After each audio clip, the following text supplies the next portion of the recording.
अगर समंदर सिर्फ पानी ना हो तो?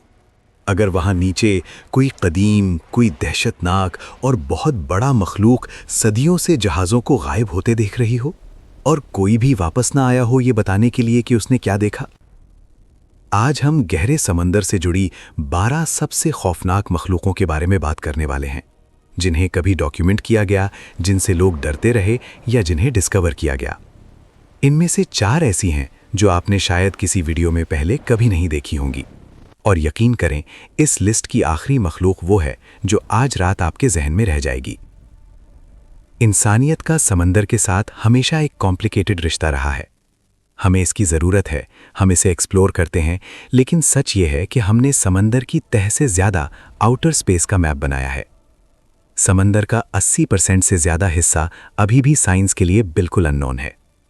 इसीलिए जब तारीख में सेलर्स मैप्स पर अजीब चीज़ें बनाते थे और लिखते थे हेयर बी मॉन्स्टर्स, तो वो ड्रामा नहीं कर रहे थे, वो सच बोल रहे थे। आगे बढ़ने से पहले अगर आपको ऐसा कंटेंट पसंद है जो वाकई आपको रात भर जगाए रखे, तो अभी सब्सक्राइब करें। हम हर हफ्ते ऐसी वीडियोस अपलोड करते हैं और आप नेक्स्ट आने वाली चीज़ मिस नहीं करना चाहेंगे। क्रैकन। चलिए शुरू करते हैं उस मखलूक से जिसने समंदर में रवाना होने से पहले मजबूत मर्दों को भी अपनी वसीयत लिखने पर मजबूर कर दिया था। क्रैकन। नॉर्स मछेरे इसे सिर्फ एक बड़ी स्क्विड नहीं कहते थे, वो इसे एक जिंदा आइलैंड कहते थे। इसकी आंखें खिड़कियों जितनी बड़ी और इसके टेंटिकल्स क्रेन्स जितने मोटे बताए जाते थे। अगर आपके जहाज के इर्द गिर्द पानी झाग बनाने लगे तो आप ये देखने का इंतजार नहीं करते थे कि क्या आने वाला है, आप भागते थे, क्योंकि जब तक आप उसे देखते तब तक बहुत देर हो चुकी होती। इसे असल नेविगेशन मैप्स पर भी मार्क किया गया था, असली कार्टोग्राफर्स ने असली समुद्री रूट्स पर, और लिखा था हेयर बी मॉन्स्टर्स। अब इंटरेस्टिंग बात यह है कि जायंट स्क्विड्स वाकई मौजूद हैं। उनकी जिंदा तस्वीर पहली बार अर्ली 2000s में ली गई थी। उससे पहले हमारे पास सिर्फ वेल्स के जिस्म पर निशान, कुछ टेंटिकल्स के टुकड़े और सेलर्स की कहानियां थीं जिन पर लोग हंसा करते थे। तो सवाल ये नहीं कि क्रैकन रियल है या नहीं, असल सवाल ये है कि आज हम किन चीजों पर हंस रहे हैं जो कल सच साबित हो सकती हैं। जॉर्मुंगैंडर। अब आते हैं एक और ज्यादा परेशान कुन चीज की तरफ, जॉर्मुंगैंडर।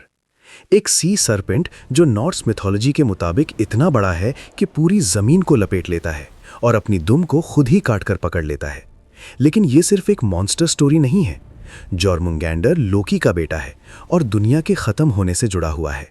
जब वो अपनी दुम छोड़कर उठेगा तो ये सिर्फ एक जहाज के लिए बुरी खबर नहीं होगी, ये रैग्नारॉक होगा, यानी दुनिया का असल एंड।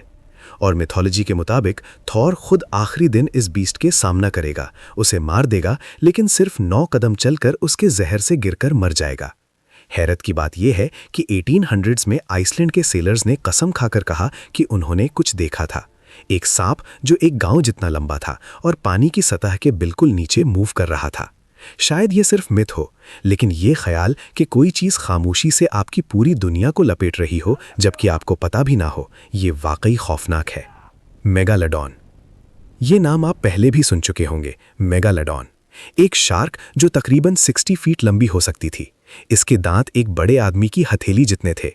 इसके जॉज एक गाड़ी को भी क्रश कर सकते थे। साइंटिस्ट्स को इसके फॉसिलाइज्ड दांत दुनिया के लगभग हर कॉन्टिनेंट में मिले हैं, यूरोप, ऑस्ट्रेलिया, पेरू, जापान और यूनाइटेड स्टेट्स के कोस्टलाइंस पर। और उनमें से कुछ दांत हैरत अंगेज तौर पर काफ़ी फ्रेश लगते हैं। यही वो डिटेल है जो लोगों को बेचैन करती है। मेगालोडॉन 100% रियल था, वो मौजूद था, उसने समंदर पर हुकूमत की। और डीप ओशन, वो हिस्सा जिसे हमने अभी तक प्रॉपरली एक्सप्लोर भी नहीं किया, इतना ठंडा और मिस्टीरियस है कि थियोरेटिकली बड़ी जिंदगी को सपोर्ट कर सकता है। साइंस कहती है कि ये एक्सटिंक्ट हो चुका है, लेकिन समंदर साइंस से इजाज़त नहीं मांगता। उमीबोजू। जापानीज मछेरे एक अजीब चीज से डरते थे, खामोशी से। उमीबोजू सिर्फ उस वक्त जाहिर होता था जब तूफान खत्म हो जाता, जब समंदर बिल्कुल सुकून में आ जाता और धुंध आफाक तक फैल जाती, तो ये उसके आने का सिग्नल होता। वो धीरे धीरे पानी से उभरता, बहुत बड़ा, बेचेहरा, कभी सिर्फ आसमान के खिलाफ एक साया, ना आंखें ना मुंह, सिर्फ एक प्रेजेंस। लेजेंड के मुताबिक अगर वो आपसे बात करे तो एक बकेट मांगता है। अगर आप उसे नॉर्मल बकेट दे दें तो वो उसे समंदरी पानी से भरकर आपके जहाज में डालता रहता है जब तक जहाज डूब ना जाए। बचने का सिर्फ एक तरीका है, उसे बिना तले वाली बकेट दे दी जाए ताकि वो कंफ्यूज हो जाए और आप भाग सकें। शायद ये फोकलोर हो, लेकिन असल खौफ उस खामोशी का है जो इसके आने से पहले होती है। सी ईटर। ज्यादातर लोगों ने ये नाम कभी नहीं सुना, और जिन लोगों ने सुना है वो इसके बारे में बात करना पसंद नहीं करते। सी ईटर। इसका जिक्र स्कैंडिनेविया और नॉर्दर्न कनाडा की कोस्टल लेजेंड्स में मिलता है। कहानियां हमेशा एक जैसी होती हैं। एक बोट बिल्कुल काम पानी में निकलती है, ना तूफान, ना वेव्स, ना डिस्ट्रेस कॉल। बोट बस वापस नहीं आती, ना रैकेज, ना बॉडीज, सिर्फ खाली समंदर। इसे एक बड़ी डार्क शेप के तौर पर बयान किया जाता है, जिसके पास आंखें नहीं होती, सिर्फ एक बड़ा मुंह होता है जो सर का आधा हिस्सा घेर लेता है। वो अटैक नहीं करता, वो बस बोट के नीचे जाहिर होता है और बोट गायब हो जाती है। अब हम फ्रेश वाटर की तरफ शिफ्ट करते हैं, क्योंकि सिर्फ समंदर ही वो जगह नहीं जहां चीजें छुप सकती हैं। ओगोपोगो कनाडा की लेक ओकनागन में रहता है। लंबा सर्पेंट जैसा जिस्म, स्मूथ डार्क स्किन, छोटा हॉर्स जैसा सर। इसकी कहानी इंडिजिनस सिल्क्स लोगों की पुरानी रिवायतों से शुरू होती है। The bloop. 1997 में समंदर में लगाए NOAA के अंडर वाटर सेंसर्स ने एक आवाज़ रिकॉर्ड की, एक सिंगल साउंड जो इतनी पावरफुल थी कि 3000 माइल्स दूर सेंसर्स ने भी उसे पिक कर लिया। इसे द ब्लूप कहा गया। कई सालों तक साइंटिस्ट्स इसकी वजाहत नहीं कर सके। ऑफिशियल तौर पर कहा गया कि ये अंडर वाटर ग्लेशियर के टूटने की आवाज़ थी, लेकिन बहुत से रिसर्चर्स अभी भी इस जवाब से मुतमईन नहीं हैं। लॉक नेस मॉन्स्टर। स्कॉटलैंड की लॉक नेस मॉडर्न हिस्ट्री के सबसे मशहूर अनसॉल्व मिस्ट्रीज में से एक है। इस मखलूक को नेसी कहा जाता है। लोग कहते हैं ये तकरीबन 30 फीट लंबी है, डार्क लेदरी जिस्म और लंबी गर्दन के साथ। इसका पहला रिकॉर्ड 565 AD तक जाता है। कई इन्वेस्टिगेशंस सोनार, सबमरीन्स और एनवायरमेंटल DNA से की गई हैं, लेकिन हर बार रिजल्ट इनकन्क्लूसिव आता है। Mermaids sirens. डिज्नी ने जो मरमेड्स दिखाई हैं उन्हें भूल जाएं।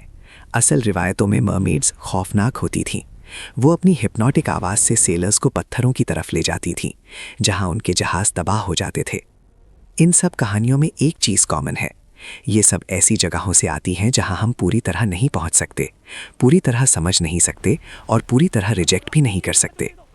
समंदर हमारी साइंस, कैमरास या सोनार की परवाह नहीं करता। वो हमसे पहले भी था और हमारे बाद भी रहेगा। अब मैं आपसे पूछना चाहता हूँ, इनमें से कौन सी मखलूक ने वाकई आपको सबसे ज़्यादा डरा दिया? कमेंट्स में ज़रूर लिखें। और अगर आप यहाँ तक आ चुके हैं तो सब्सक्राइब करना मत भूलना, क्योंकि अगले हफ्ते हम इससे भी ज़्यादा डार्क जगह पर जाने वाले हैं।